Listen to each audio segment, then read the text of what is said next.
dikhotbahkan oleh Evan John Robert atas dorongan Roh Kudus. Semua yang saya sharingkan ini hasil wawancara saya dengan sekretaris gereja.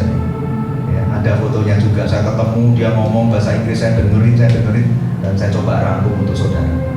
Yang pertama dia bilang, Evan itu mengkhotbahkan tentang akui semua dosa yang kau sembunyikan, yang hanya engkau dan Tuhan yang tahu.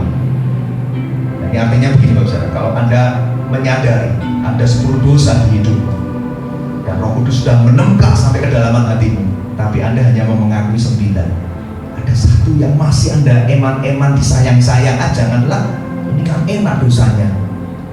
Itu artinya Anda belum mau taat untuk mengakui semua dosa yang tersembunyi.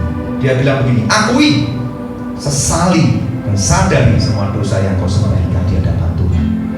Bertobat sungguh-sungguh, buang semua pencetus dosamu itu. Apa pencetus dosa? Karena di tempat itu banyak kasus-kasus perjudian, orang-orang mabuk, jadi dia buang pencetusnya. Makanya nggak laku yang namanya bar, tempat perjudian itu tutup, bangkrut bangsa. Yang laku cuma toko rohani, karena Alkitab jadi barang langka di tempat itu.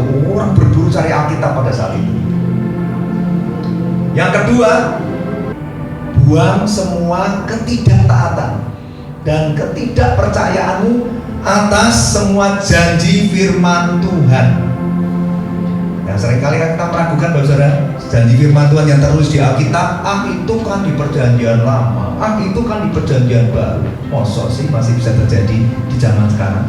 Evan tegaskan, buang semua keraguan-raguanmu, ketidakpercayaanmu atas semua janji firman Tuhan yang tertulis di Alkitab.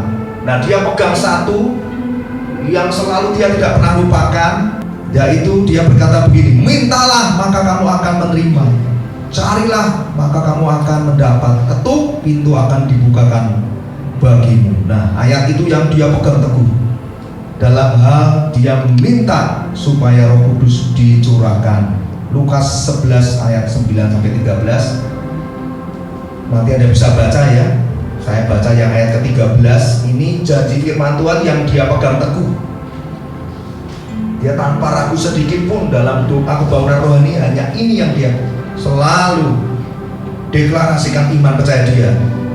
Jika kamu yang jahat tahu memberi pemberian yang baik kepada anak-anakmu, apalagi Bapamu yang di surga, Ia akan memberikan Roh Kudus kepada mereka yang meminta kepadanya. Jadi dia klaim dengan imannya di setiap jam-jam doa dia bilang, Tuhan aku minta Roh Kudus, sebab kalau aku mencari pasti mendapat.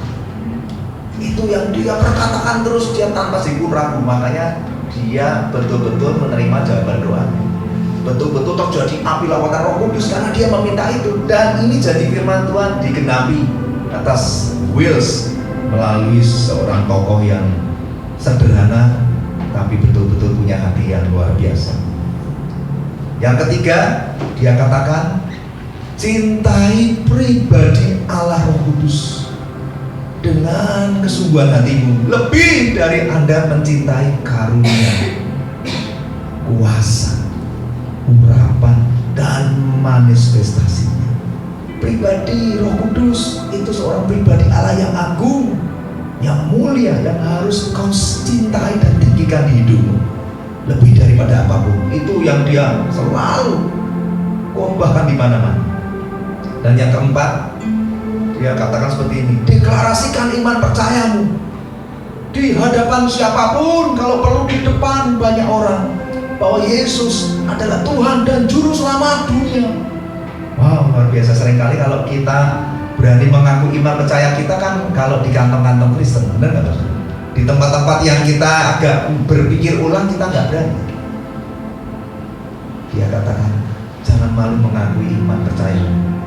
Nyatakan iman dengan berani bahwa Yesus adalah Tuhan, Juru Selamat.